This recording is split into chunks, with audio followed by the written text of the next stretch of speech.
லூக்கா நற்செய்தியிலிருந்து வாசகம். அதிகாரம் 24, இறைவசனங்கள் 13 தொடங்கி 35 ஈறாக. வாரத்தின் முதல் நாள் சீடர்களில் இருவர் ஜெருசலேமிலிருந்து ஏறத்தாழ 11 கிலோமீட்டர் தொலைவிலுள்ள ஓர் ஊருக்கு சென்று கொண்டிருந்தனர். அவ்வூரின் பெயர் எம்மாவு. அவர்கள் இந்நிகழ்ச்சிகள் அனைத்தையும் குறித்து ஒருவரோடு ஒருவர் உரையாடிக் கொண்டே சென்றார்கள்.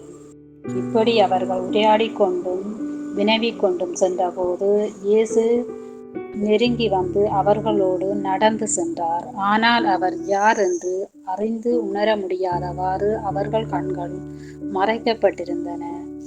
அவர் அவர்களை நோக்கி, வழி நெடுகிலும் நீங்கள் ஒருவரோடு ஒருவர் பேசிக்கொண்டிருப்பது என்ன என்று கேட்டார். அவர்கள் முகவாட்டத்தோடு நின்றார்கள்.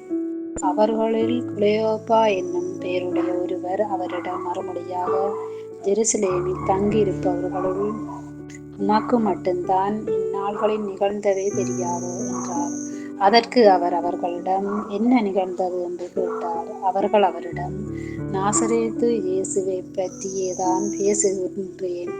அவர் கடவுள் மக்கள் எல்லாருக்கும் முன்பாக சொல்லிலும் செயலிலும் வல்ல இறைவாக்கினராக திகழ்ந்தார். அவர் இஸ்ராயேலை மீட்கப் போகிறார் என்று நாங்கள் எதிர்பார்த்து இருந்தோம்.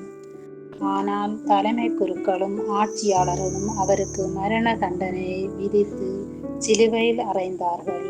இவையெல்லாம் நிகழ்ந்து இன்றோடு 3 நாள்கள் ஆகுகின்றன. ஆனால் இன்று எங்களை சேர்ந்த பெண்களில் சிலர் எங்களை மலைப்புக்குள்ளாக்கினர். அவர்கள் விடியற் காலையில் கல்லறைக்கு சென்றார்கள். அவருடைய உடலை காணாது திரும்பி வந்து வானதூதர்களை கண்டதாகவும் இயேசு உயிர்த்திருக்கிறார் என்று அவர்கள் கூறியதாகவும் சொன்னார்கள். எங்களோடு இருந்தவர்களுள் சிலரும் கல்லறைக்கு சென்று அப்பெண்கள் சொன்னவாறே இருக்க கண்டனர். ஆனால் அவர்கள் இயேசுவை காணவில்லை என்றார்கள்.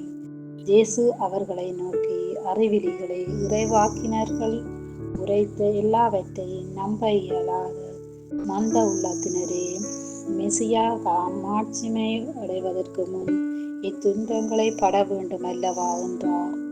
மேலும் மோசே முதல் இறைவாக்கினர் வரை அனைவரின் நூல்களிலும் தம்மை குறித்து எழுதப்பட்ட யாவற்றையும் அவர் அவர்களுக்கு விளக்கினார். அவர்கள் தாங்கள் போக வேண்டிய ஊரை நெருங்கி வந்தார்கள். அவரோ அதற்கு அப்பால் போகிறவரை போல் காட்டிக்கொண்டார். அவர்கள் அவரிடம், எங்களோடு தங்கும், ஏனெனில் மாலை நேரம் ஆயிற்று, பொழுது போயிற்று என்று கூறி கட்டாயப்படுத்தி அவரை இணங்க வைத்தார்கள். அவர் அங்கு தங்குமாறு அவர்களோடு சென்றார். அவர்களோடு அவர் பந்தியில் அமர்ந்திருந்த போது அப்பத்தை எடுத்து கடவுளை போற்றிவிட்டு அவர்களுக்கு கொடுத்தார். அப்போது அவர்கள் கண்கள் திறந்தன.